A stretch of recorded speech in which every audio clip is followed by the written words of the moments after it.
Amreli marketing યાર્ડમાં આ વર્ષે લાલ મરચાની મબલક આવક થઈ રહી છે। દરરોજ 1000 થી 1500 બોરીની નોંધણી થઈ રહી છે, પરંતુ મબલક આવક વચ્ચે ખેડૂતોને પોષણક્ષમ ભાવ નથી મળી રહ્યા। ખેતી સારી થઈ છે, પણ મરચાનું માર્કેટ નીચું છે, એટલે ખેડૂતોને નુકસાન સહન કરવાનો વારો આવ્યો છે। રેવા મરચા વાવ્યા છે। રેવા મરચા હું અમરેલી યાર્ડમાં લઈને આવ્યો છું અને યાર્ડમાં બજાર તો બહુ કાંઈ વણ છે નહીં। 2100 જે ભાવ અમે ધારી કે ભાઈ સાનિયો મરચું છે તો એના 2500 રૂપિયા આવવા જોઈએ, એને બદલે 1700 થી 1800 રૂપિયા ભાવ આવે છે। અમરેલી માર્કેટ યાર્ડની અંદર હાલમાં 1000 થી લઈ 1500 ભારી સુધીની આવક થઈ છે। મરચાના સારા એવા ભાવ મળે છે, જેનાથી આપણા અમરેલી વિસ્તારના તો ખરા સાથોસાથ ગોંડલ પંથક, રાજકોટ પંથકથી એ બાજુથી ખેડૂતો જે છે એ મરચાં લઈને આવે છે।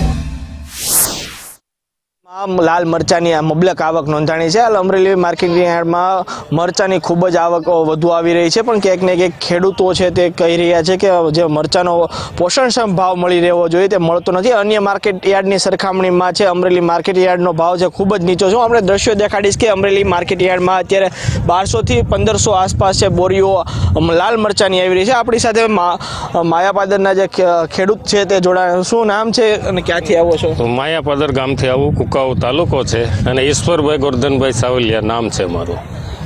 લાલ મરચું આવ્યું છે માર્કેટિંગ યાર્ડમાં, શું ભાવ છે અને કેટલો ભાવ હોવો જોઈએ? અત્યારે સારામાં સારું મરચું 1500 થી 1600 ના ભાવે જાય છે।